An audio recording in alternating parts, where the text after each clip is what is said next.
Recording in progress.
Branding for the town and extended our graphic design a little bit, so.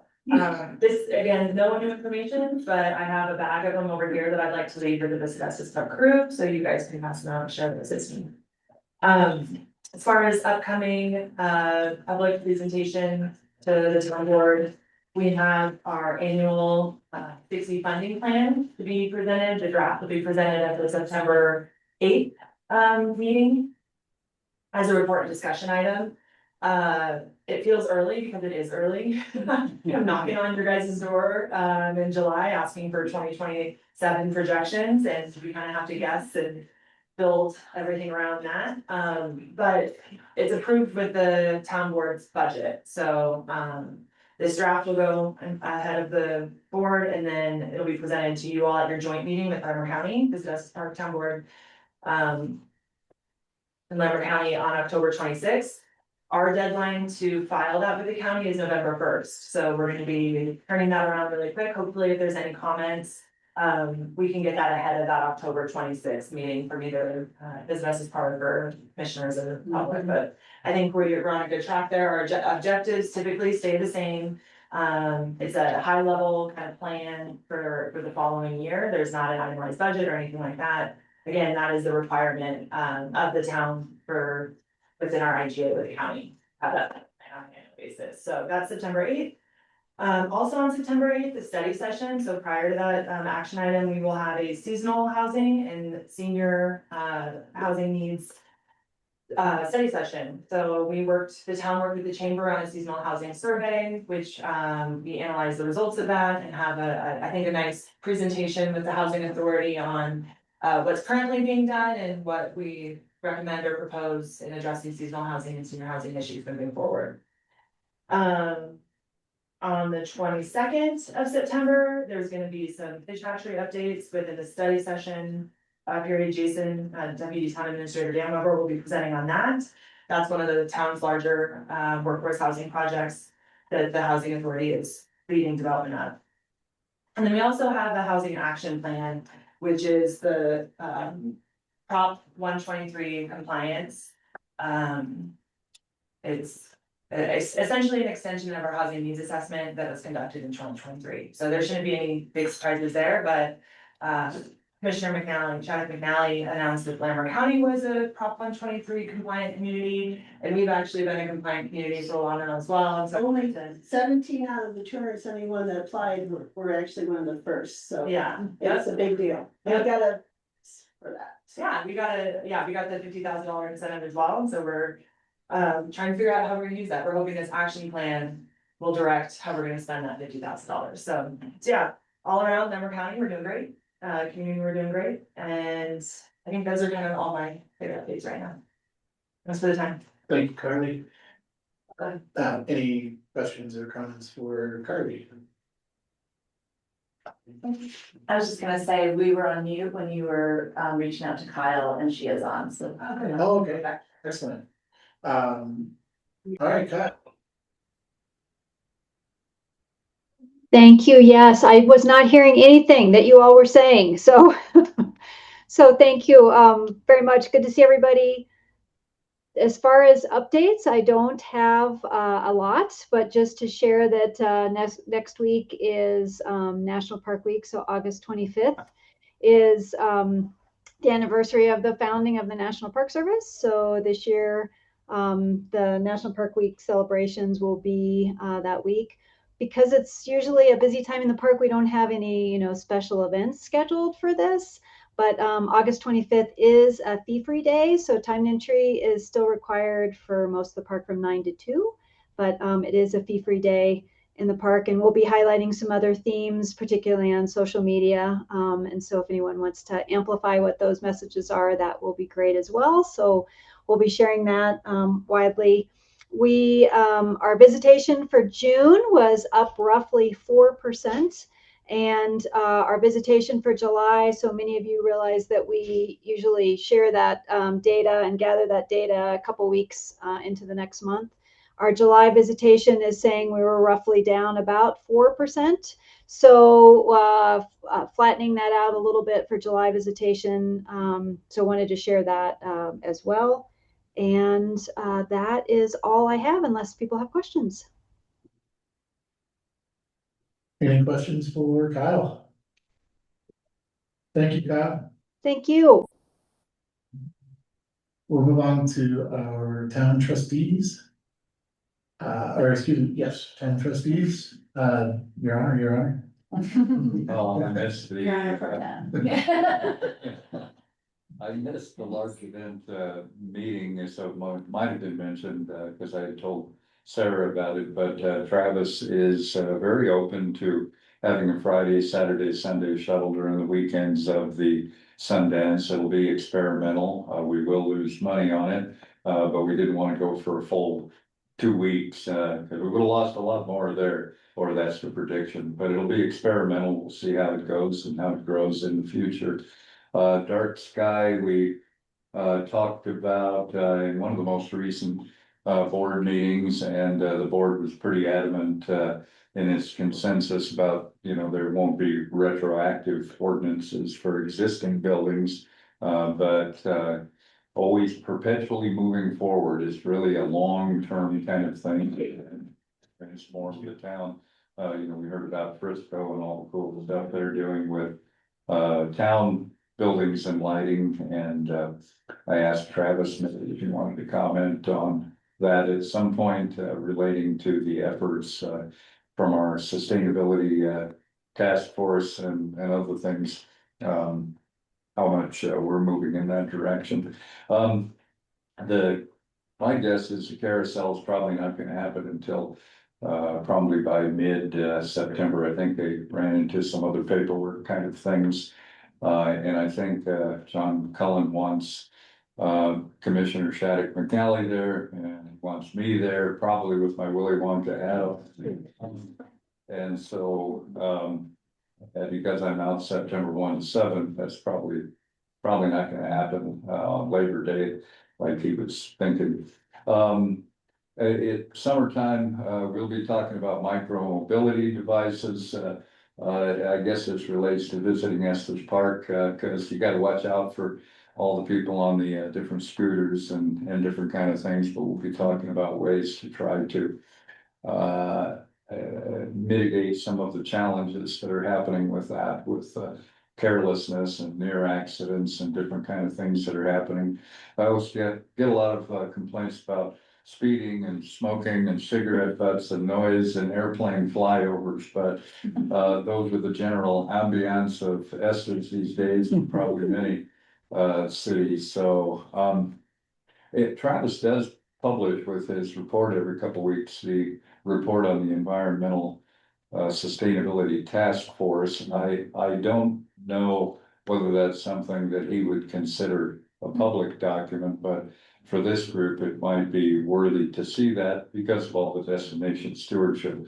I had some other things written down, but I didn't bring my pad, so hopefully Mayor Pro Tem will think of those. A few, but you took some off my list, which is Yeah, go ahead. yeah. Just a couple other notes. Some of these I feel like are more just town business that you might be aware of, but good to know anyway. We did review the 50% draft of the development code at a recent meeting. Lots of good questions from the board. Public participation is still happening. There's additional community conversation, so just encouraging folks to stay in touch with that, especially our lodging property owners. And we really want to encourage additional investment in property and redevelopment, so good to stay on top of what that development code change will look like. And Scott covered my Fall River Village agenda topic that was continued to this Tuesday. So hopefully we will have a good discussion and be able to move forward on that, but we'll see where the board lands. That was continued because at our July meeting, Frank was not present, and the board decided that they would like to have him there for that. So we will hopefully do something with that on Tuesday. That's all I'm gonna say about that. And we also been talking about our public safety facility. This just an FYI that we are working on financing. We approved a design contract. We have about 100,000 from DOLA and then about $1 million in congressional dedicated funding. Thank you to Congressman McGuiz for that. So, but the project will be much more than that. So we're talking about financing through certificates of participation and just working on that. Those are more kind of just town level things. Really, especially relevant to this board would be at the September 22nd study session. And Carly, when you go through stuff that's coming up, I'm like taking notes, and it's so helpful to know exactly what's coming in all these sessions.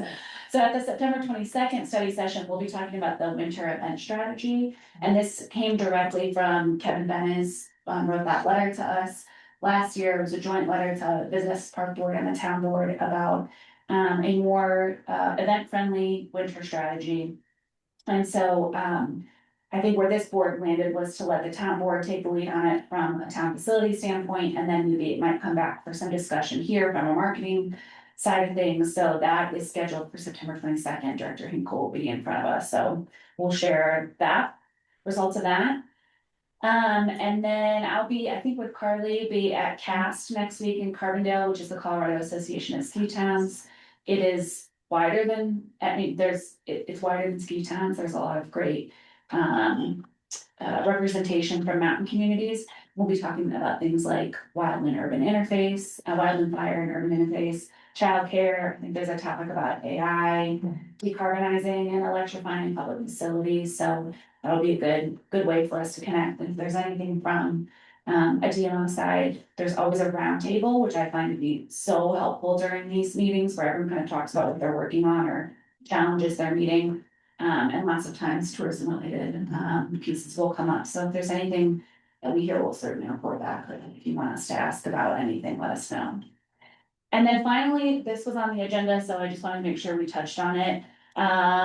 The soon to be vacant seat when Sean retires and up into the sunset at the end of this year.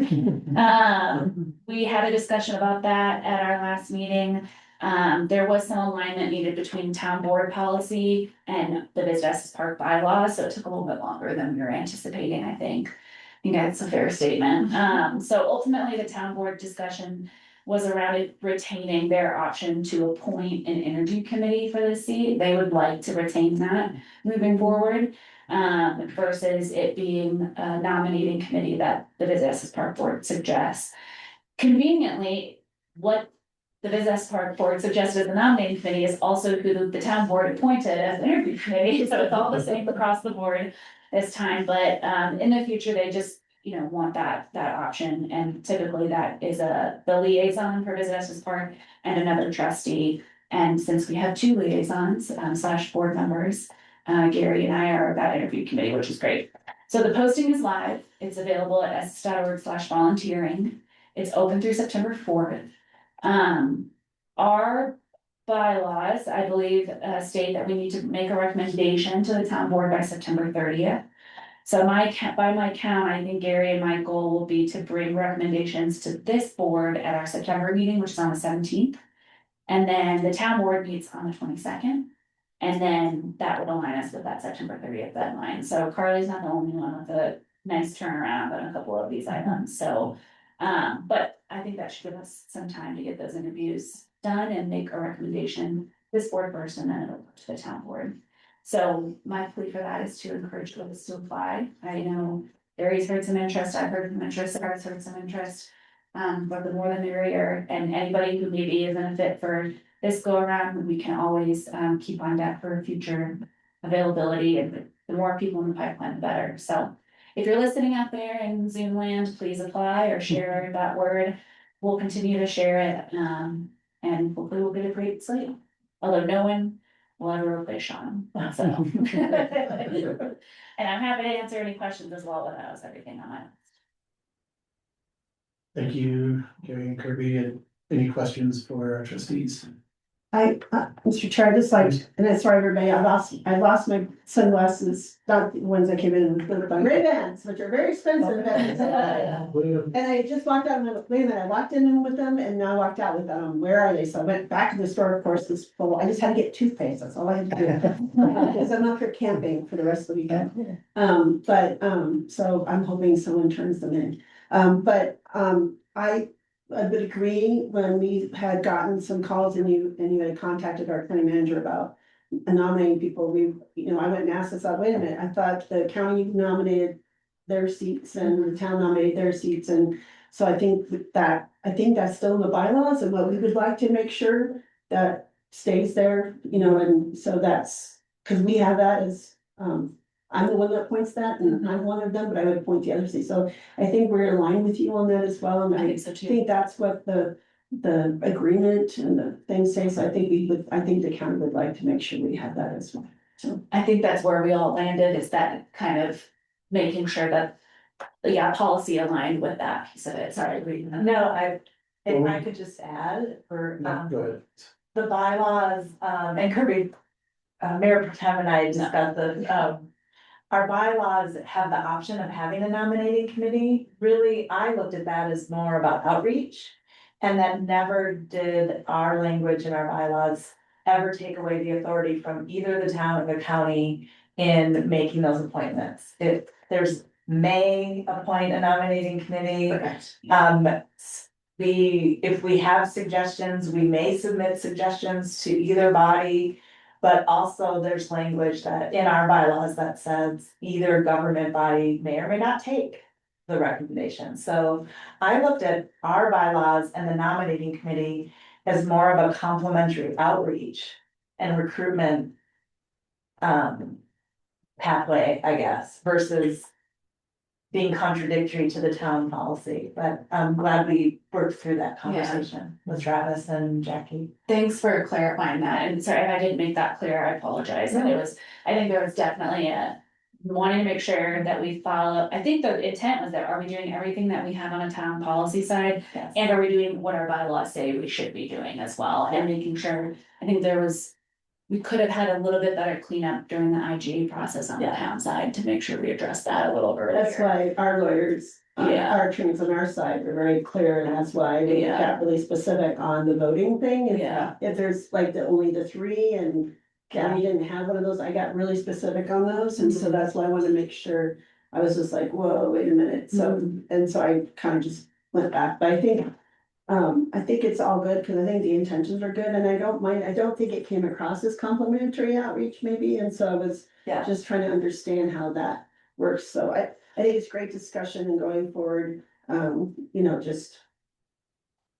We're kind of glad we talked about this and Yeah. go back to our areas, so. It's all part of the process and how we move forward, so. And I thought it was a really positive conversation, glad we were able to talk about it and not, Yeah.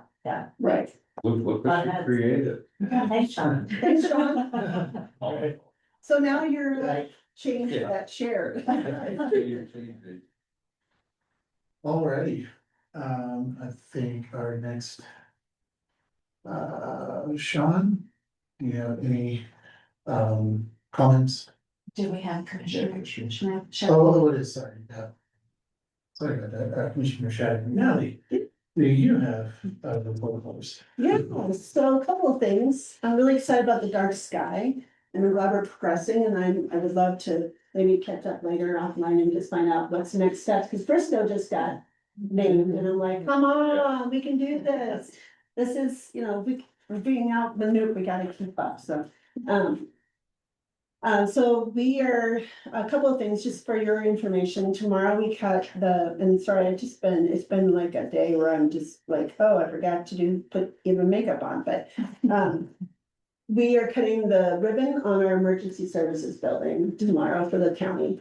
And, this is one of the first tours I did as a commissioner, the first few months that we were in office with he's now the undersheriff. He wasn't the undersheriff then, he was one of the captains, and then he was just Judson Whitesell Emergency Services, and now the new sheriff has made him captain. Judson Whitesell, and these are the people that respond for suppression and then also train, and they brought us to the building that was used during the Cameron Peak fire, kind of like the headquarters for not the emergency response, but where they were training, where they had the teams. And that building was extremely old and small, and all the equipment, $500,000 pieces of equipment out exposed to the elements, and it was in the floodplain along the Poudre River. And so during COVID and the Cameron Peak fire, they were all kind of trying to be in places and things. And also we had closets that we had the search and rescue and the dive team, the two volunteer organizations working out of closets in that building. So we had always kept an eye on this. But when we had a little bit of ARPA money and I was working on broadband, we just took a piece here and a piece there, and then they applied for a grant. During the previous administration, and they got one to do geothermal, and then we found a piece of property that was almost perfectly ideal. Now we've had a few challenges with ditch companies and things like that. I think the lawyers are having too much fun dealing with that, but, and so now we are cutting this, and this was not as big as they hoped, because we had to cut back, but we got some congressional spending from Congressman Nagoose, got this grant, it's off grid, it's 10 times bigger than what they had or have, and then that property, we tend to work with Fort Collins to do, a purchase by them to turn it into an open space along the river then, so it'll become back to the public either way. But so when you see the search and rescue and the dive team is saying they're moving their building, it's actually Weimar County's building, the commissioners paid for it. We found all these grants to do all that, and so we're cutting it, the ribbon tomorrow, and this will be really positioned well, so it's more west of town and they can respond to, suppression. And also it's a place for them to have the equipment all covered and taken care of, and also, training, lots of training, and then the dive team and all of them, they're just moving in and have places for, well, it's not be outside, but inside, and we're hoping this is good for important for the community and everyone involved.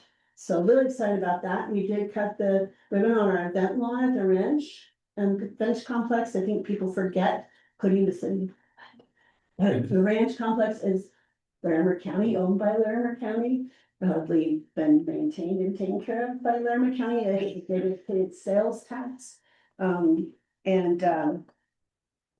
had cut the ribbon on that, the July 31st, 2 hours after the big Thompson commemoration. And we had probably 270 people show up for that commemoration on that Friday, and it was really nice. I opened it up, actually was 10 years old, had come up early to see my great aunts. We're gonna go to the farmer's market when we drove up and go, wow, oh my gosh, what's happening? And the first in Taft is where she lived, and it's just very vivid memories of the things that I saw in the water that I won't repeat here at the table. In the water, the debris, and I just impacted me. I was 10 years old, and then 2013, my daughter was 10 years old when it came under our property, the 2013 flood. But we told it as a story with the National Weather Service and how we didn't have weather alert systems then, and how that flood changed search and rescue and alerts and all that history. And so we had NOAA come and the Weather Service come and tell that story, and the first responders and Estes, and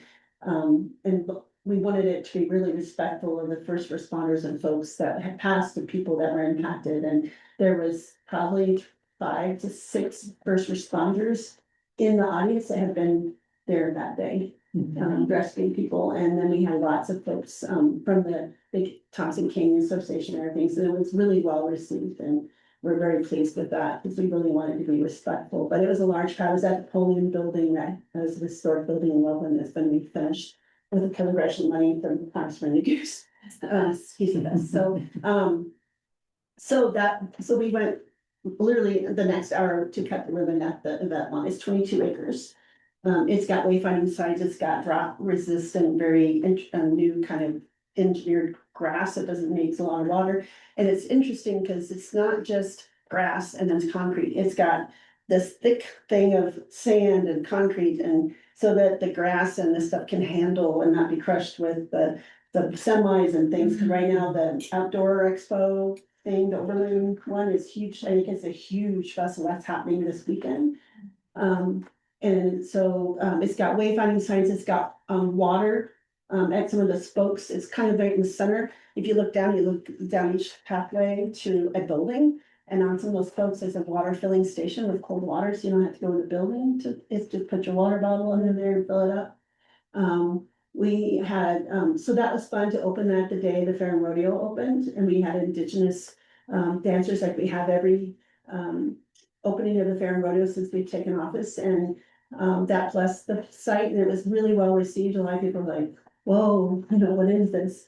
And if you were there at the Fair and Rodeo where the carnival stuff was and pushed back into the dirt more east, that's where the amphitheater will be. And then it will be pushing the music towards, that will be next year. And that will push the music towards the highway, away from the neighborhoods, but we anticipate this will be a pretty significant space, and it's already been really well received. We're very pleased. I love it when I'm just walking around quietly. Wow, this place is big. I didn't know this is so cool.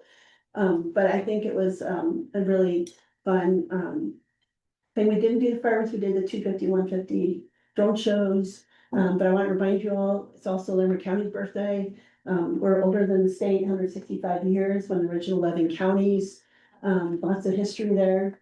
Only 5 women total in the 165 history has ever been a county commissioner, and I'm the first one for this district. So some important, so the Women's Equality Day is next week, and as you know, I'm the co-founder of that national monument, and so it's just some history to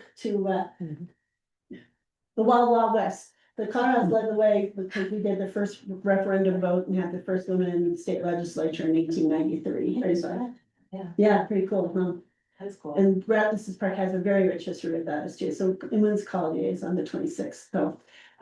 Also, last thing, I just wanted to share that, because if you haven't been there, I hope you'll come out and check it out, because it's your space and kind of a cool place. This Tuesday. This is draft and confidential, but here is the resolution. Cause I had to read through it again, and I said, are you sure you're okay with everything? But we will have it on the agenda, and I can say that because it is now published and on the agenda, to place a sales tax on the ballot for wildfire mitigation, building wild biomass processing network, suppression, watershed protections, and, been working and trying to get this through for 3 years, and so this is a big deal. And also some impacts, from HR1 and transportation, as you know, we try to get transportation passed, there was really nothing on the ballot. Campaign team, I have a very impressive campaign team right now, they, try to call me on the canyon, I'm like, I'm in the canyon, so I'll talk to you tomorrow, but, well, I'm camping, but, they're based out of Colorado, but they've done work Nevada, California, Utah here, and they're some pretty cool videos. They have Alaska one about Oprah. I'll have to show that to you today real quick. It's really a cool video. So I just wanted to say, look for that. I hope that you'll all maybe see that as a positive for everybody, because we also some night would go for transportation. We do have 80-year-old bridges here in Larimer County that we need to fix. The federal, I always say, federal government's not coming. If you can't tell, they have not been. Where was I at? That even southern state was complaining because they are not getting the FEMA declarations for flooding and things, and so they're not having the money to recover from these natural disasters. So, and the state, as you know, keeps cutting $1 billion the last 2 years. And so we're gonna have to take care and save ourselves. And so that's what this is about.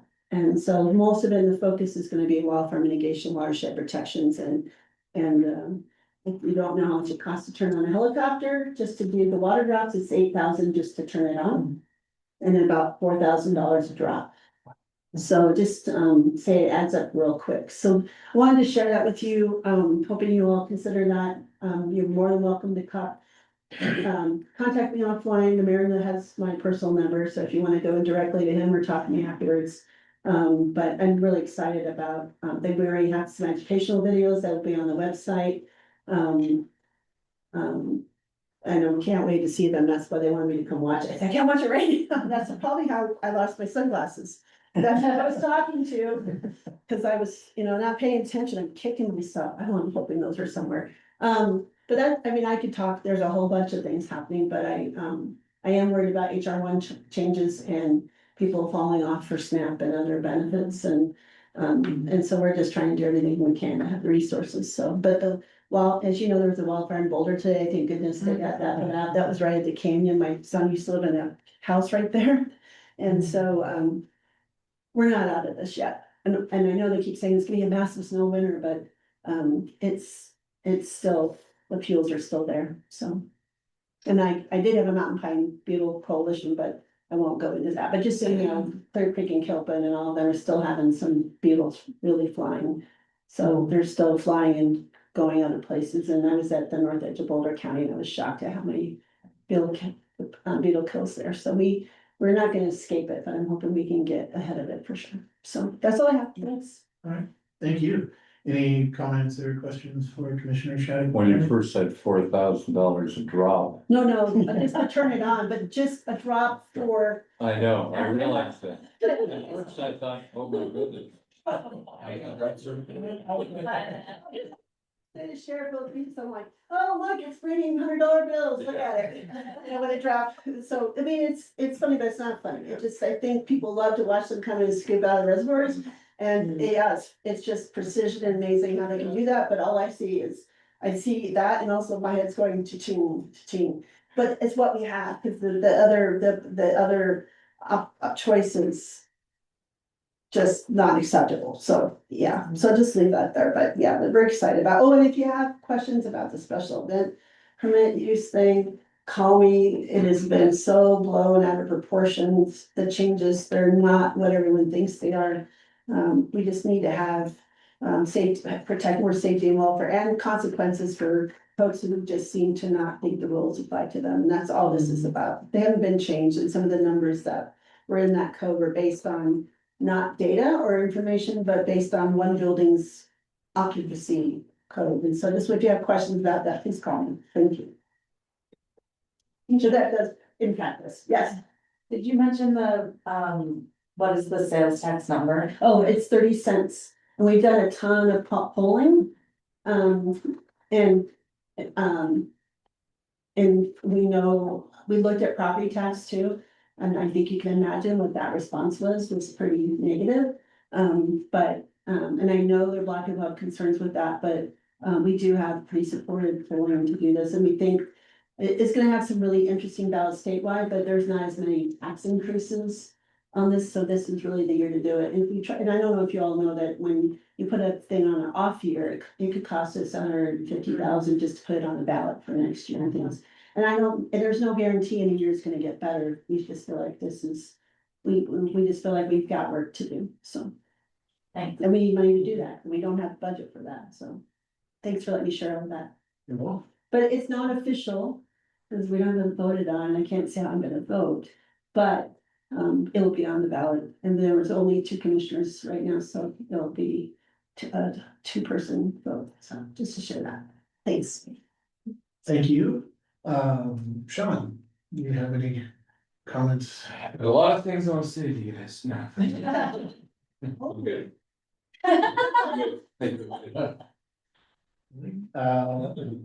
I am okay too. Sarah, would I Sure. have a, We can move right into the research highlight. So one of the things myself and our data scientist, John Gallagher, who is online too, wanted to share with you really briefly is our switch to our new research platform. It's called Zartico. This company has worked a long time in the DMMO space nationally. And after Amanda, John, and I researched different platforms, we found that this one hopefully will give us a more holistic picture on KPIs and event statistics moving forward. So this slide shows that with this article database, how they gather data in a really high and user-friendly language, I think, because I'm not a data nerd. But they look at consumers for across the country for their spending data as well as transactions. And they utilize 4 major credit card and debit card brands. They pull in geolocation data to look at visibility of both visitors and residents. They say they have 1.6 billion global devices in 44 countries that they're able to capture in their dashboards. And then we will still obviously be reporting on lodging data. We are able to still partner with key data. They use them, they incorporate key data. A note on key data is that is data that is only not every major hotel or accommodation brand puts into that. So there are some limitations with key data as well as any data source really, which we'll be sure to articulate when we are reporting, because we want to be accurate with stakeholders that we're reporting to. And then also they will be able to pull in data from past years. So we're not just starting fresh from like today.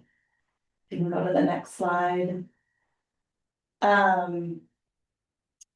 Zartico was really built, their company was built again in partnership with the DMMO world to be able to answer some of these questions that were asked. Who visits, where they stay, how they spend.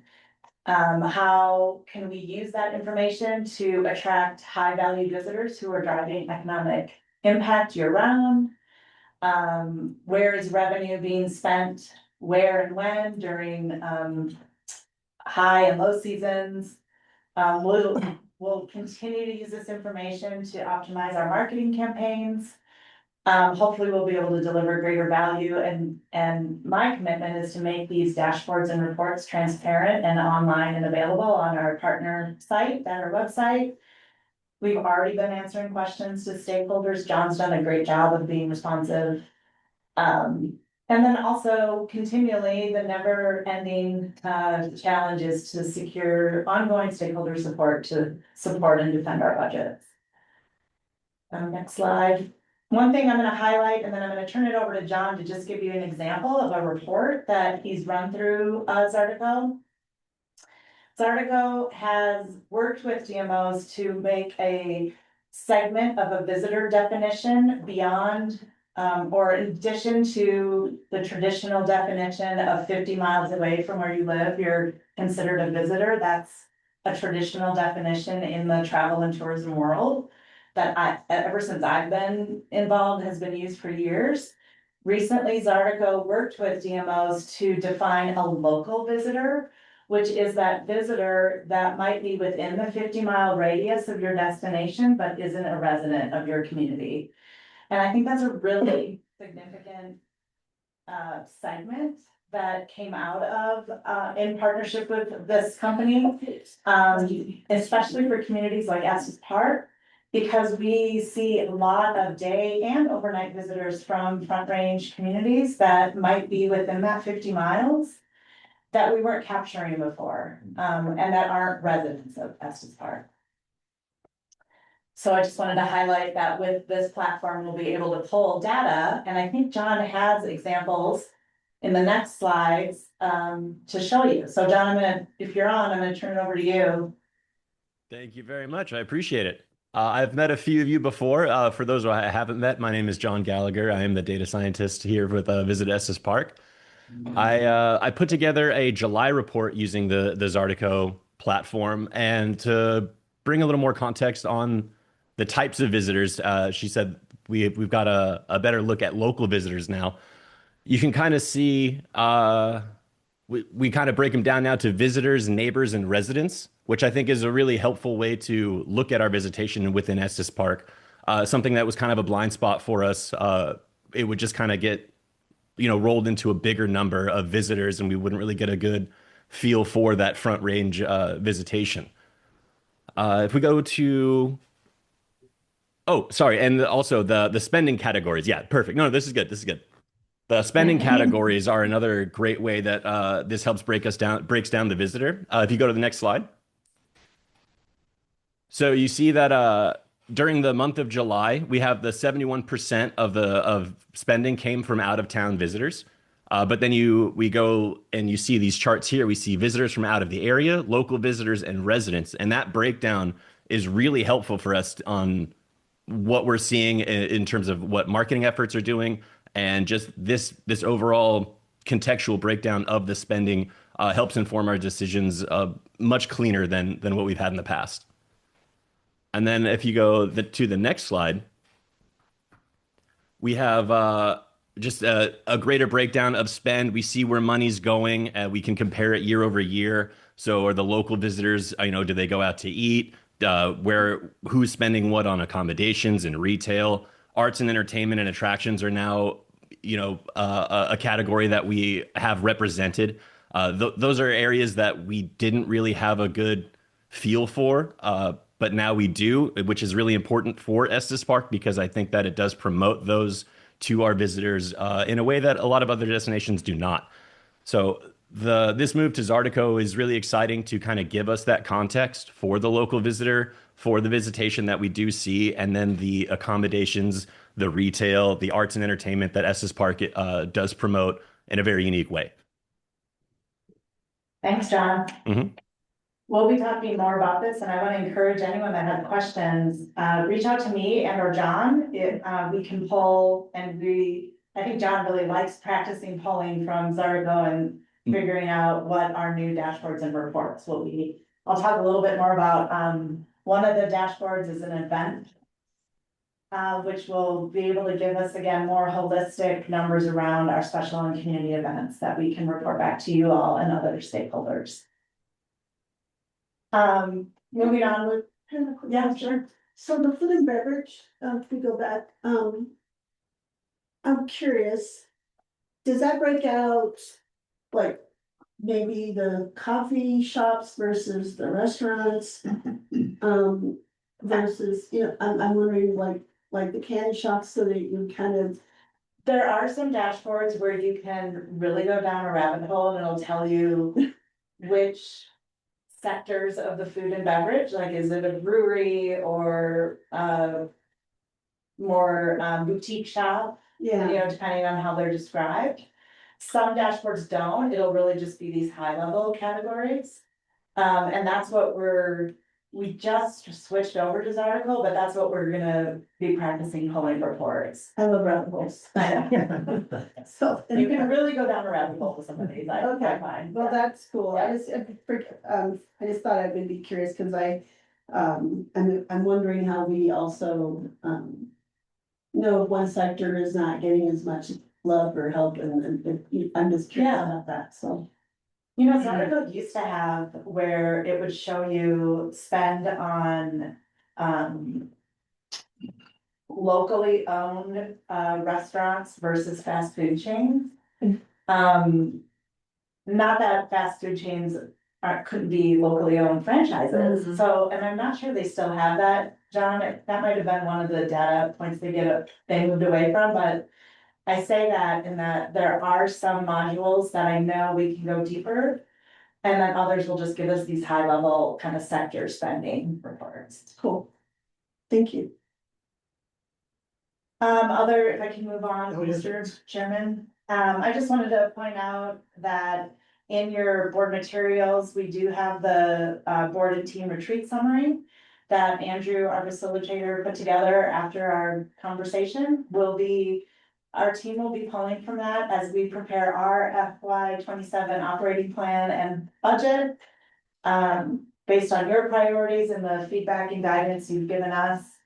And just as a note, we're on track to submit that by September 30th to the town and county. And then I think we have scheduled already a joint session in October, which I can follow up with you on the exact date. It's the 26th. Yeah, it's later in October. I wanted to also another fun announcement, and many of you know this, but to formally announce that we have hired for a finance and administrative manager. That is Jorge Rodriguez. He is a local resident. He is part of the Latino Alliance with the Estes Park Chamber. His family owns a cleaning business here in town and he currently works for a different employer, obviously. He'll start September 1st. And Mike and I are on set with onboarding him throughout the month of September as Mike moves into his retirement at the end of September. So we'll put an announcement in our stakeholder newsletter, but we're super excited to welcome Jorge to the team next month. And then the last thing, I wanted to mention is I have been talking with, our board chair about, and Mayor Pro Tem about staying ahead of timeline with my CEO evaluation. So, Mayor Pro Tem gave me a contact on, a third-party, partner that might be able to help you all through that process. And I'll be sharing more information soon. All right, I think that's it, Mr. Chairman. Any questions or comments for Sarah? Okay. Oof. Cruising. Next up is our guest presentation. First up is Jeff Boyd from the Estes Valley Land Trust. The floor is yours. Thank you, sir. I appreciate it. Thanks for having me today. I really appreciate being here. This is the first time I've had a chance to meet the Estes Park Board. Thank you, Sarah. Sarah and I got together a couple months ago and just started getting to know each other a little bit and learning about each other's organizations. And Sarah invited me to come and speak to the board and return the favor. So you're coming to my board next month. So I would, just in our conversations and even today, just learning about some of the initiatives that VEP is focused on, like the dark skies. I know that there's an initiative that you guys have focused on about accessibility in the outdoors. Estes Do Right or something like that. Last year, that campaign to leave Estes better than you found it. Those are all initiatives that the Estes Valley Land Trust would support. So I think there's a lot of common ground, and I'm hoping that by being here today, we can just start a conversation about how we can support each other. The First Peoples Festival is another great example. The Land Trust has supported that event in the past, and we look forward to supporting in the future. Again, 4 days. he's up to 4 now. 14th to Wow. 17th of January. They wanted to split up the dinner and the fashion show and Okay. stuff, so things weren't conflicting, so people So could go. Thursday through Sunday? Yeah. Okay, great. And Saturday, Sunday are the big events, Mhm. so. Yeah. Next slide, please. Next slide, please. So, yeah, so I just wanted to cover a couple of basic things. Most of you are familiar with the land trust. I've worked with many of you in different capacities over the years. So I won't go into a lot of detail about what we do, but certainly open to questions or comments about how we could do that better. And then I want to focus on Old Man Mountain. You've probably all heard of Old Man Mountain, and the land trust is about to begin an effort to conserve it. And I'd love to get some feedback from this group about how to be successful in that effort. Next slide, please. I don't think she should be walking under that tree. I'll go back. Let me see. Twice in the Yeah. last year, my wife and I had trees go down close to us. Yeah. We have a lot of deadfall in Estes Park, and some of it hasn't quite gotten to the ground yet. Yeah, that's dangerous. We do some tours on our properties, and a lot of those tours are off trail. So we give our members access to conserved lands that are privately owned, so they wouldn't otherwise have access. But occasionally there are some hazards like that we come across. So first comment is just, what is a land trust? We work closely with the town, we work closely with the county, the state of Colorado, even the federal government, but we're not a division of any government. So we're a 501c3 nonprofit organization, like 100 other nonprofits in Estes Park, right? We are blessed to have so many great nonprofits in Estes Park. And our mission is really specific. It is to conserve land for current and future generations. Conserve land for current and future generations, and that is forever. So our business model, it means we have to be here forever. Because we have to always monitor and defend those properties. Next slide, please. And we're not the only land trust in Colorado. There's about 20 land trusts across the state. There's 1,400 land trusts across the nation. I think there's over 60 million acres of land that's been conserved through land trusts. So the land trust community's been around for a long time. It's like 250 times the size of Rocky Mountain National Park. So from shore to shore, huge conservation success with land trust. We're just one of 1,400 organizations. We're locally known. We've been here since 1987, but we've received national recognition. I think Visit Estes Park is an accredited, yes.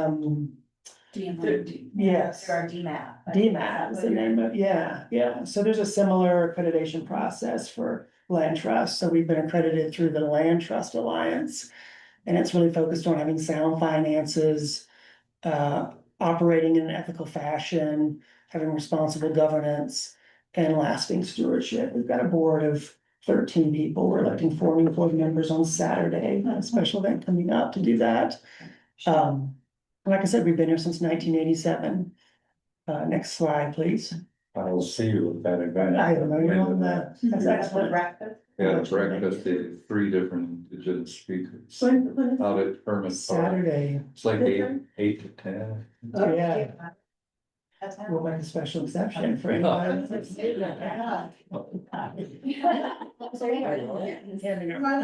this time I'll be up in Moraine, so I can. Okay, drive yeah, up. yeah, There you go. you're all welcome. So it's 8 AM, Hermit Park. Okay, Yep, Yeah, yeah. that old pavilion thing. yeah, I know we can't really break really close to there. That's awesome. We are pushing the limits on capacity there, so we'll hopefully we can accommodate everybody. Yeah. I have to hike in from 36. Probably. Yeah, but bring a lawn chair. Yeah, we're hiking shoes. So. It's a great event. I have a little slide at the very end to showcase that event. So here's a map. Everybody likes maps. This was 1986, right?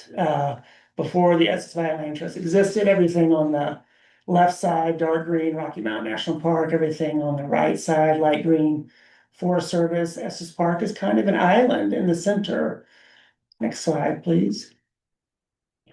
And so since 87, almost 40 years, we've conserved nearly 11,000 acres of land with 170 easements. So all those blue areas up there are privately owned properties. Those are properties where a landowner has come to us or we've gone to them and said, hey, your property has outstanding wildlife habitat values or iconic scenic views. It's along the state highway or some other public road, or it has exceptional historic features, or it has outstanding outdoor recreation. Would you be willing to donate a conservation easement and reduce development on those sites? So I would say 160 of 170 are those cases. The other 10 are working with Larimer County or working with the town of Estes Park. So a lot of people don't know this. No Willow's open space, everybody knows where that is, behind the administrative building and near Bond Park. All of that is conserved with Estes Valley Land Trust conservation easement. That was destined in the 90s to be an outlet mall. And the community came forward and said, we don't want that there. How can we prevent that from happening? We can work with the land trust. Hermit Park open space, we talked about that. That was an effort, gosh, 20 years ago now. The county, the town, city of Fort Collins came forward. That area was gonna be, it was owned by HP, Hewlett Packard. It was Frames is okay. what, really? Yeah, it was like a summer retreat Yeah. for staff, and then things changed and they wanted to dispose of the property, and the county, Caitlin came forward and said, let's see if we can create a coalition, and now it's this incredible place for horseback riding and hiking and camping and land trust events. So it's a really special place. Some of the other places on there are camps, so we just closed on a third conservation easement, YMCA of the Rockies, on the west slope. So we have a conservation easement on Stone Mountain Ranch. First time we've ever held an easement in Grand County. That's really exciting. Highlands Camp and Retreat Center, Allen's Park is one of our newer ones too. So we're really excited to partner with those other nonprofit organizations that bring kids outside and give them a chance to fall in love with nature. Next slide, please. And so all those conservation opportunities really came out of this open space plan, which was a public process we went through. It was co-funded by the county, by the town, and by the Estes Valley Board of Realtors and the EDC that used to be around a few years ago. So it was a joint effort to figure out, which areas of the valley are the most iconic, have the most conservation value, and we created maps and did a lot of analyses. I am kind of like a data nerd. It was kind of fun to look at all the numbers and all these heat maps to figure out which areas rose to the surface. So we've been focusing on those areas over the years. And again, it's habitat value, scenic value, historic structures, sustainable outdoor recreation, and cultural sites. Those are the 5 things, and Old Man Mountain checks just about every one of those boxes. Next slide, please. So that's kind of the opening about just kind of who we are as an organization, what we've done over the last nearly 40 years. Any questions about EVLT before we jump into a specific project? No? Okay. Well, do you still have 1 acre west of Colorado Springs that you have to go down and survey gosh. every year? Did you have to bring that one up?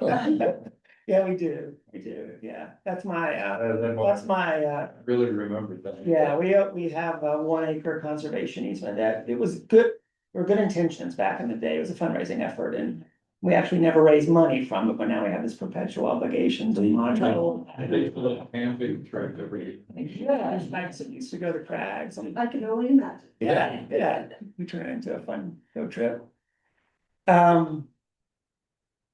Yeah, so let's shift into Old Man Mountain, the mountain there in the circle. So everyone's familiar with Old Man Mountain. You probably know that Old Man Mountain is not part of Rocky Mountain National Park. It's right on the border. I mean, literally, the west side of most of what's in the background there is Rocky Mountain National Park, but it's on the edge. And I was just going to talk a little bit about all of the conservation values that it has. Before I did that, I just there's some really interesting 20th century history to this property, and some of you may know about the ski jump that was on the north side. Go to the museum. Yeah, there was a summer and winter ski hill from the 1920s to the 1960s. They would harvest snow up Fall River, bring it down, and if you drive slowly along Fall River Road, you can still see the old chute where folks would ski, and there's great photos of folks, with 7 foot long skis that were homemade, and those jumps, they were, I think, almost 150 feet in the air. Yeah. So that hasn't happened, I don't think, in maybe 70 years or so. It's been a while. Pete Hondius, everybody's probably familiar with the Pete Hondius name. So he told me before he passed away a few years ago that there was also a plan for a rotating restaurant on the top of Overland Mountain. You could just sit and over the course of your meal have a panoramic view of Estes Valley. So I don't think either of those kinds of activities are, in favor in 2026. But there's still threats associated with it for sure. Next slide, please. It is a popular hiking destination, so it's already open to the public. Has anybody ever hiked out there? Long time ago, Hands, yeah, you can go there anytime. So it's owned by the University of Northern Colorado. But there is no active management of property, so any day of the week, I don't even think there's visiting hours. There's a gate there, you have to park outside the gate. But there's about a mile of trail there. A lot of people hike up to the summit of Overland Mountain too. Has anybody done that before? Yeah, it's a great view up there. We've also done some analysis of wildlife. It's got over 35 different types of wildlife habitat. It's been recognized as an important birding area by the Audubon Society. So it's got really important natural habitat values. Next slide, please. You can't miss it, right? I mean, there's the bridge, if you call it a bridge across Lake Estes. So miles away, Old Man Mountain kind of peaks up, almost no matter where you are. I can't see it from here, but almost no matter where you are in Estes, it's visible. So you can imagine if something ever happened to the summit of that, it could be a pretty major eyesore. Next slide, please. So wildlife habitat values, scenic values, outdoor recreation values, but really what distinguishes this is the cultural values. So it has been recognized as a Vision Quest site, and it was used by the Apache, the Comanche, the Ute, Northern Arapaho, Cheyenne, multiple tribes, we think for about 3,000 years. So a long time. It's not currently used by those tribes to our knowledge. It's still owned by UNC. UNC has a small retreat center out there, so anybody can reserve it. It's very modest. There's a small conference room about this size. There's a little kitchenette and some bunk rooms. So it's open to reservation. But the whole idea behind this concept is to purchase a conservation easement, continue to allow public access, improve the trail experience. It's not accessible for all. If you go out there, you'll see some of these trails have been, this was one of the original entrances into the park. So the Women's Club of Estes Park, which I think is the first civic organization in Estes, established a trail system through there. And you'll see stacked rock that's, survived over 100 years. But some of those trails need some attention. And so part of this effort would also be in improving that trail experience and making it more accessible for all. But it really starts with the cultural values. Next slide, please. And so most of our transactions, like I said, we've done 170 of them, are really between a private landowner and the land trust. It's a sort of a mono transaction. We represent the public good. We can know what the conservation values are, and we try to protect those in that negotiation. This is going to be a different one. This is one where we want tribal influence. The whole title of our event on Saturday, 2 days from now, is Indigenous Land Conservation. And so this would be a negotiation where those up to 10 tribes would have a seat at the table. So they would help shape the conservation easement and make sure that access for ceremonial uses is baked into the conservation easement. And those tribal groups would also help create a co-stewardship plan. So it's not just the land trust. Yeah, and I'm glad you're doing that. And the reason I'm sorry, I'm gonna have to leave a little bit. I have a land stewardship hike to do on one of our properties here in a minute, Canyon Edge, but Oh, great.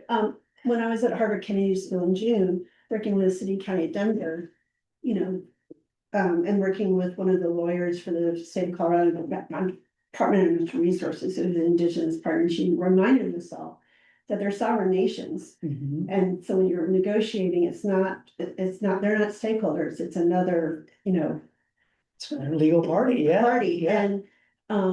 And like Denver, where the Broncos Stadium is looking to move, is the site of where they signed the peace treaty with all those tribes before they moved to Sand Creek.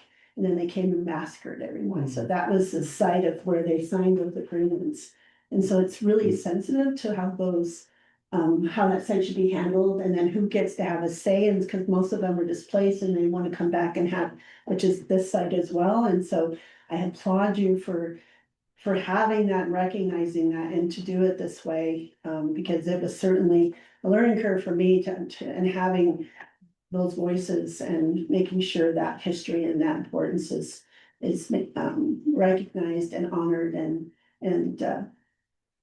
stewarded and cherished. So I just really want to Thank you. thank you for that. It's really Well, Laramie huge. County has pledged to contribute to this project. Yeah, I Thank you know. for that. Yeah, I know, I'm really excited about that, so, yeah, I think that's one of our discussions next week for our natural resources program and things, so, yeah, so I'm really excited about it. I think it's through DNR, right, that we're. It is, yeah. yes, yeah, Are yeah. we gonna have like an overlap easement, or, I don't know that the county will co-hold it. That's one of the things we're exploring is maybe a tribal-led land trust. There aren't any in Colorado, but there are in other states. And maybe that makes sense for them to co-hold the sea. So they Yeah. are, like you said, a legitimate yeah, entity. yeah, and I think that was really important for us to think about.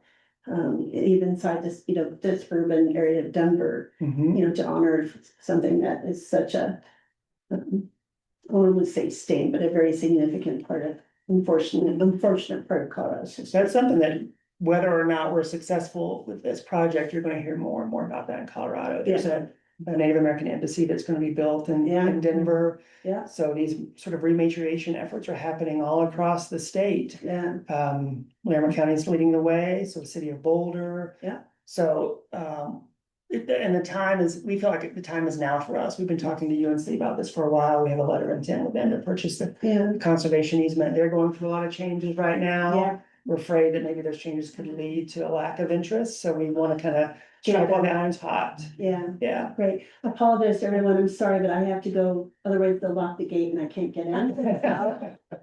But they put it on the day that I had something else. Unfortunate, but I'll let you know how it goes. But I'll see what I can do to get out of I'm not sure I can give up my hand on time. So, anyway, I apologize. Mary, we should talk before you leave too, Right. so, but thank you. I apologize for being interrupted today. Thank you so much. Fingers crossed that my glasses. Yeah. I tore the car up too. That's really, have a wonderful day, everybody. Thank you. Thank you. In touch, thanks. So I'll just leave it with that. You're all welcome to join us on Saturday 8 AM. These are the three speakers. Chris was coming down from Wyoming. She's the Tribal Historic Preservation Office Director. That's a really important role in the tribe. Jordan just lives down in Fort Collins. He's the former chairman of the Northern Arapaho tribe. And then James is with an organization that does a lot of indigenous and non-indigenous collaboration. So it should be a fascinating event. If you happen to be around, we'd love to see you. Good. Yeah. Not supposed to rain till afternoon. Yeah, it's perfect setting, right? Enjoy the morning and then let it rain in the afternoon. All right, are you all set? All set, yes. Oh, thank you so Yes, much. you're welcome. That's pretty cool. Does anyone have any questions or comments? for Is there an ask from the community at this point, or is there just a kind of a, hey, heads up, this is what we're working on and stay tuned, or, and if, in particular from this board? Sarah and I have talked a little bit about that, so it would be fantastic to have a letter of support. I understand there is a grant process that's a fairly new grant process in place, so we're looking forward to applying for some VEP funds to help make this project happen. Cool, thanks. Well, we could certainly always try to amplify the message in the various forums and articles and all that good stuff. That'd be great. What is your timeline? Do I know you mentioned there's some, the UNC transition period is coming up in a lot of conversations across the region that people are kind of like, I just came up with the NOCO Foundation the other day, kind of worrying, thinking about how it's gonna shape out. But what's your timeline? Yeah, so we hope GoCo will play a major factor in this, and the application to GoCo is due on September the 10th.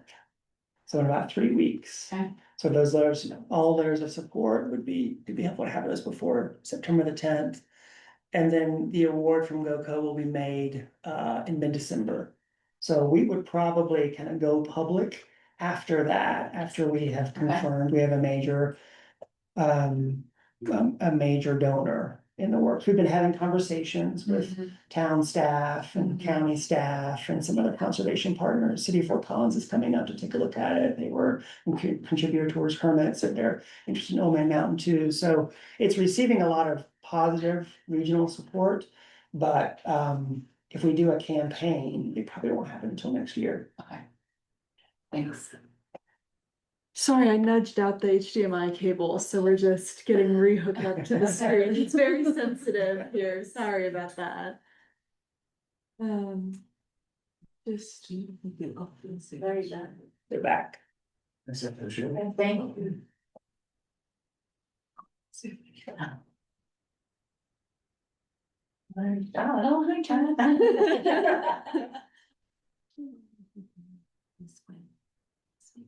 Oh, yeah. So are you guys working to bring the slide deck up? We've got it up, yeah. We're just trying to figure out how we can show Vaughn during the presentation, Oh, so. we okay, were- I think okay, yeah, as you're maybe figuring that out, Yvonne is here. I'm here. Mm-hmm. Hello. Are you- Can you hear me? Yes. Yes. Tech wise, are we all good? I'm trying to enlarge the. Oh, yeah, we do hear you, yeah, Vaughn, that's a great Hollywood haircut. I keep telling my wife I need a haircut. It's getting too bushy, but bushy. Before we get there, can I just say thank you, Jeffrey, for sharing all the info. You're welcome. Yeah, it gives us something good to consider and talk about, and it's good for us to take back from the town board side too. And my liaison reports. Yeah, you guys tend to be kind of quiet and yet powerful, so we Isn't that need to get it out in public. That's the sweet spot, isn't it? I say exactly. I know that. Thanks for your time. Thank you. Okay. Thank you. All right, moving on to the President Gaide's 5-year partnership proposal. And can I just, I know you guys all know Vaughn, he's infamous, and we can see you, Vaughn, full screen. Vaughn and I have talked, along the way, as you all have updated our event policies and our signing authority, so this is the next iteration. And also staff recommendation, my recommendation with Vaughn to move forward with an updated 5-year partnership with Vaughn and Frozen Dead Guy Days. So this isn't a new event, this is to look at renewing our commitment.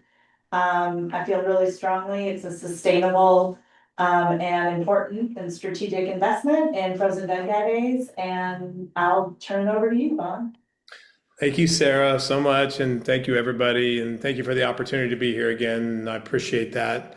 So it goes without saying, Frozen Dead Guy Days has had a good run. We had a 20% lift last year in our attendance. We were over 10,000, so we're very proud of that. We counted just this week, I just counted how many press stories we got between TV, print, radio, social media. We got 35 plus press stories in the 2026 time. So it's a big press getter and a national press magnet. And a lot of that was national press. So it's really great for the community and for tourism in Estes Park. So with that, I want to ask for a 5-year deal.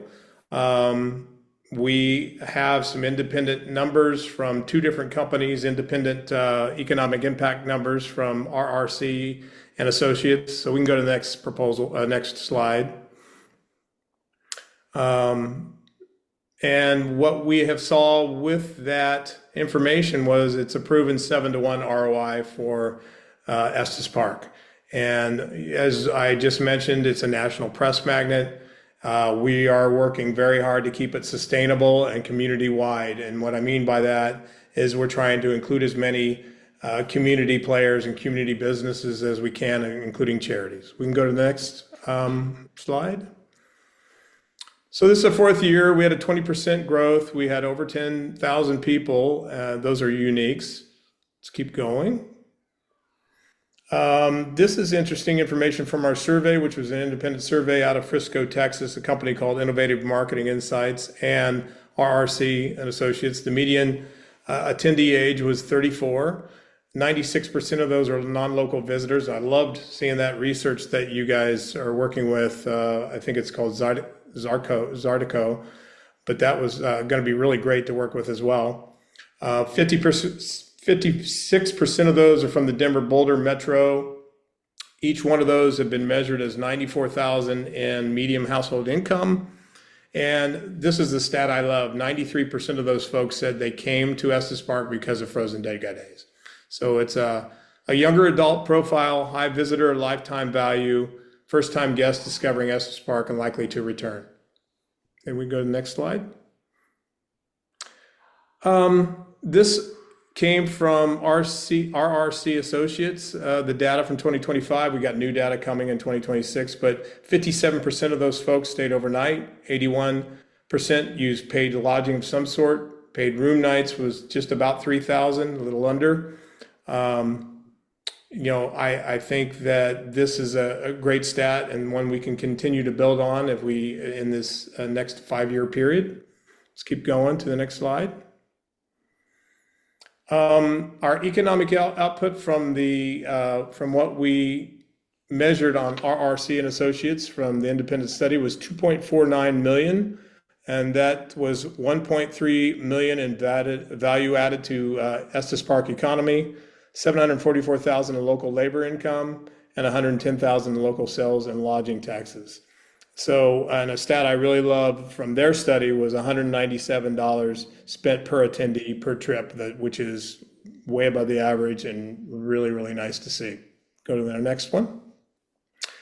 I've already kind of went over this already. I don't want to be redundant, but it's 7-to-1 ROI with this investment that we're talking about currently. Let's keep going.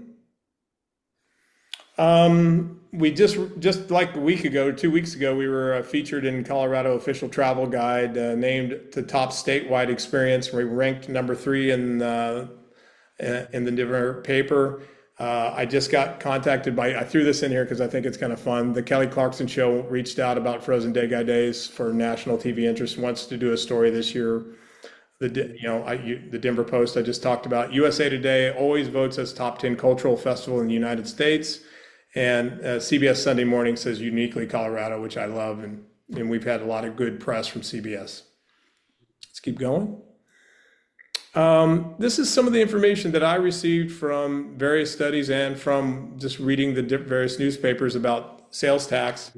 And so I'll leave that with you, but bottom line is restaurants, what we showed, restaurants was up 9.4%, retail was up 12.3%, and taxable sales up 7%. So, and the Rocky Mountain National Park visitation from our records was up 11.35% year to date. So that was interesting.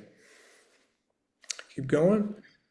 Right now we're Friday, Saturday, Sunday. We don't have a date for 2027 yet. We're looking at either, last year we did March 27th, 28th, and 26th, 27th, 28th. And this coming year, it's going to be Easter weekend. So we've got to play with a little bit. We also have Ski Jor coming up. So it's either going to be the last week of February, the first week of April. So we've got to work that out. And lots of different events. The bar crawl we've added.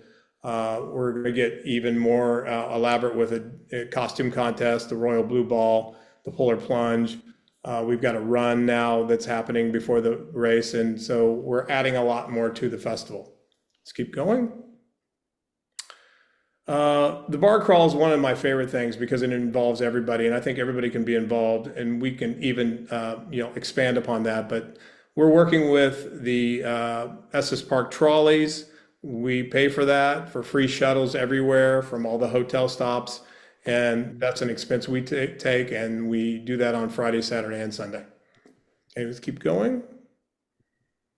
Art was something we included this year. We worked with our friends over at Aspen and Evergreen for a massive art display, and that art was on sale, and we're going to expand upon that. They called it the Dead of Winter. We loved it, and we want to include more art in this festival and maybe live art while the festival's going on, and maybe even an art show on Friday night.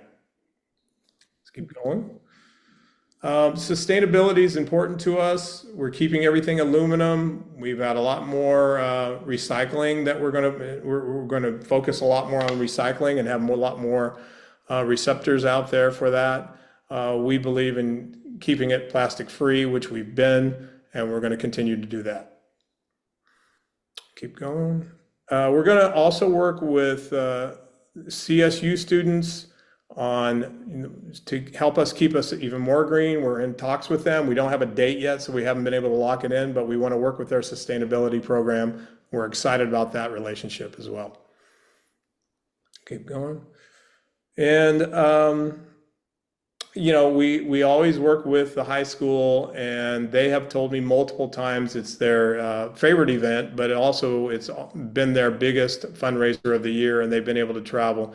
They handle all the parking around the fairgrounds and around the Estes Park complex. So we want to work with as many charities as we can and work to make the community better. And we're real proud of what they talked about and how this is their most important event. What I'm asking for is to keep Frozen Dead Guy Days in Estes Park and for the next 5 years, and the annual investment, the first year would be $325, then $300, then $275, $250, and then $225, keeping us there till 2031. And that's what our ask is. And I appreciate your vote. Any final comments? Thanks, Vaughn. Thank you.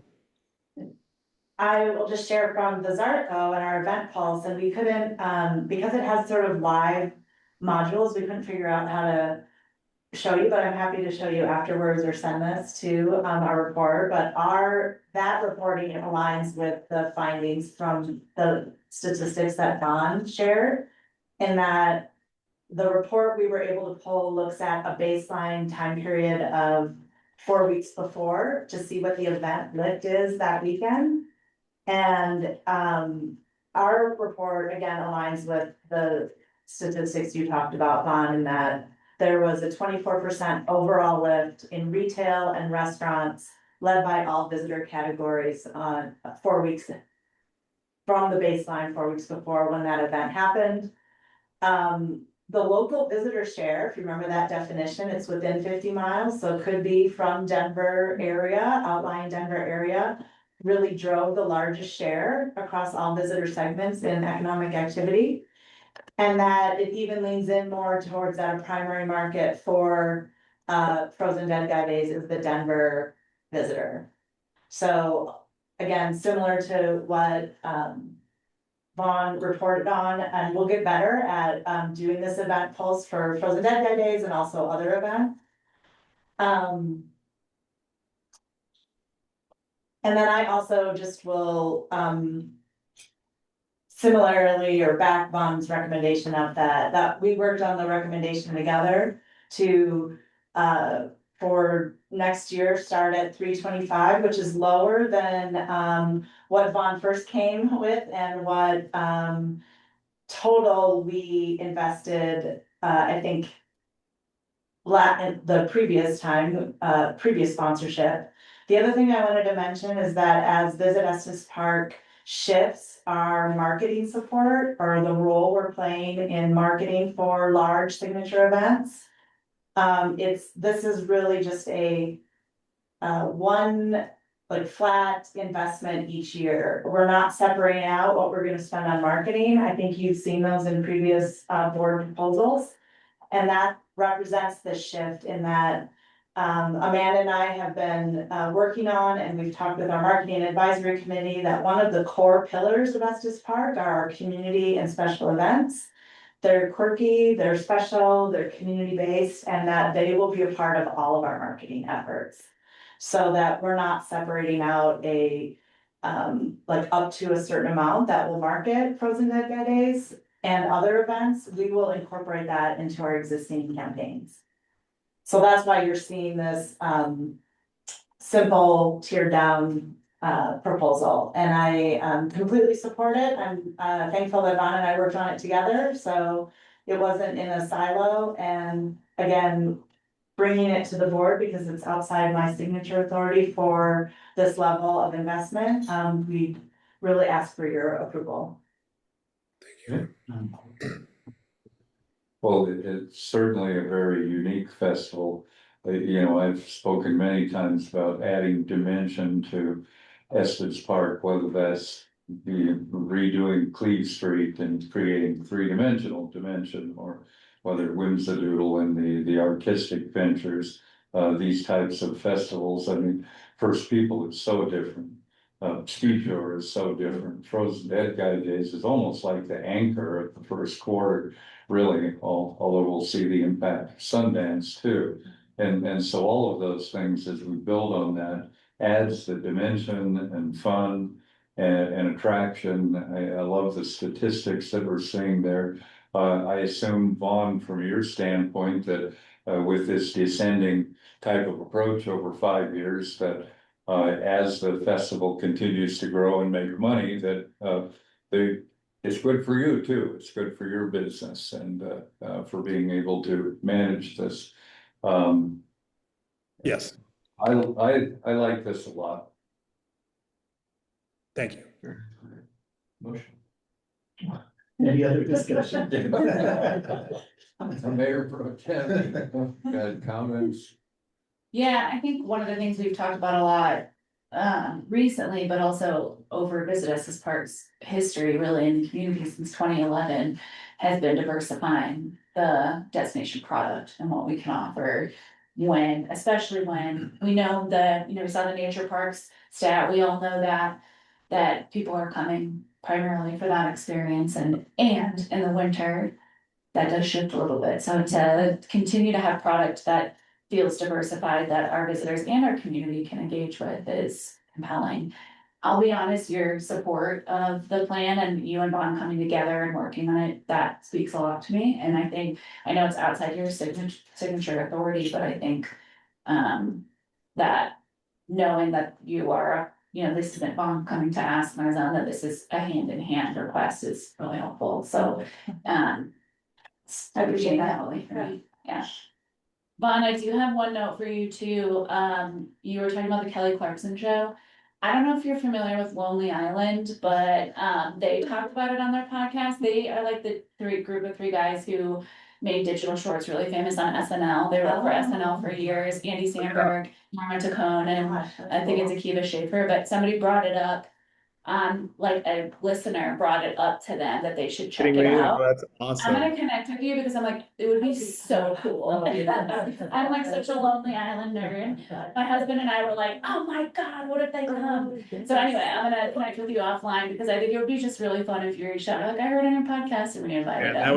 that'd be like a dream come true to have them live at Frozen Dead Guy Days, Yeah, it would be really, really. Yeah, anyway, but so thanks for good proposal. Really love seeing all the stats too. I took tons of notes. I know we have the slides in our deck as well, but that'll be great to share with the community. So thanks for including that data.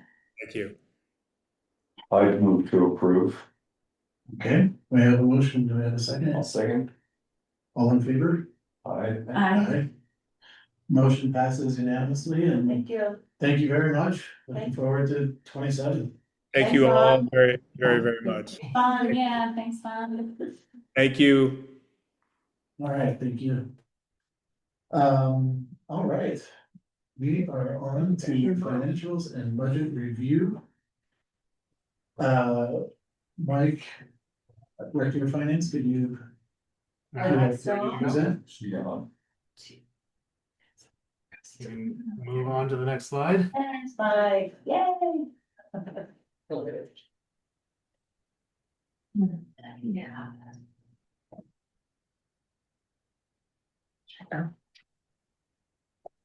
Well.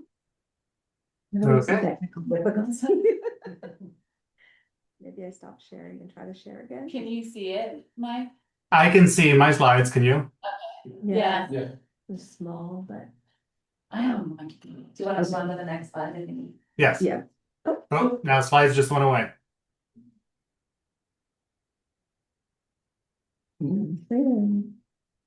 Babies are well possessed today.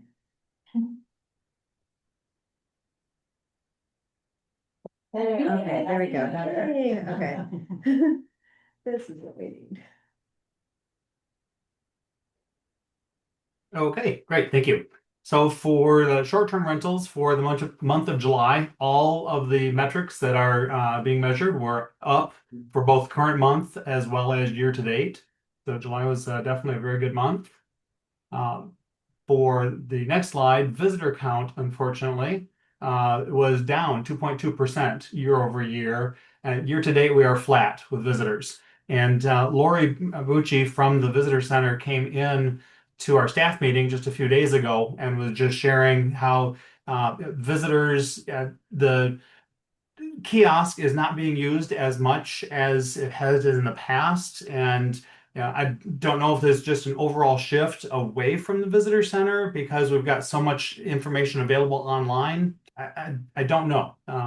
It'll be something good to dig into more, but it is sad to see rising dollars in lodging taxes, but less visitors coming into the visitor center to get information about the community. Next slide.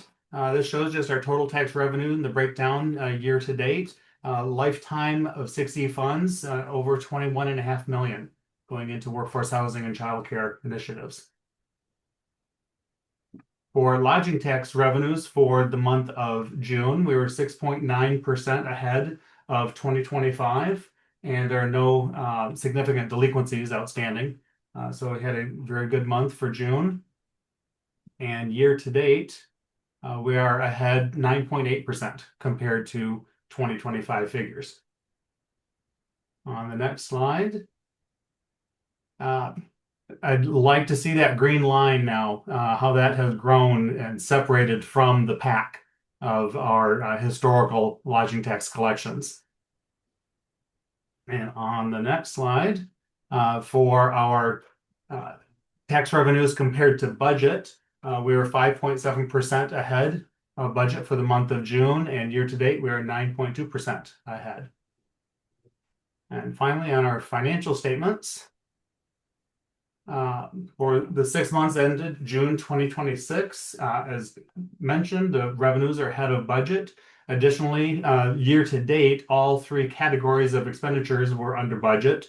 Current period does show an over budget due to timing of a couple payments, and those most specifically are CRM and CMS payments to SimpleView, and just the timing of those payments. But overall, everything is looking very on track. Are there any questions that I can answer?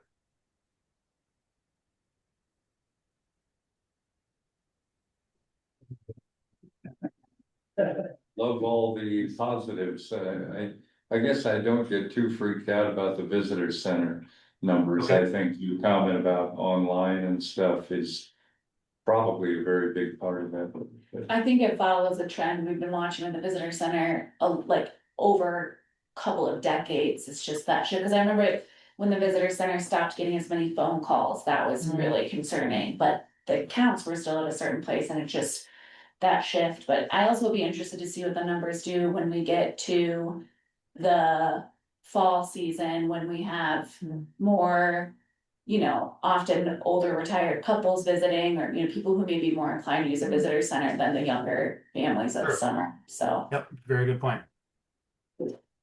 And just to add on to that note, we have the team looking at the kiosk. It's been a little challenging to maintain, not always working, and also looking at refreshing our collateral there, meaning like our step and repeats, our pop-ups, not printed, not doing that. And coming back with a recommendation, because we may be able to reallocate that investment in a different way that maybe adds more value. Good, thanks, Mike. You Yeah, bet. thank you. How many more of these do you get? One more? Next month, I will be there in person along with my replacement Jorge that Sarah already mentioned. And I don't know if we'll tag team, if he'll feel comfortable presenting the information or not, but we'll see how that goes. Should just make him. Just make him. Bite the bullet and just do it. Test him in the fire. Show up in a Right. Hawaiian shirt. Can't be more awkward than me chairing. Oh, shush. Chair, may I move to accept the financial statements as presented? Yes. I'll second. All right, we have a motion, all in favor? Aye. Aye. Motion passes. Thank you very much. I think we are to the end. It's might be a little record.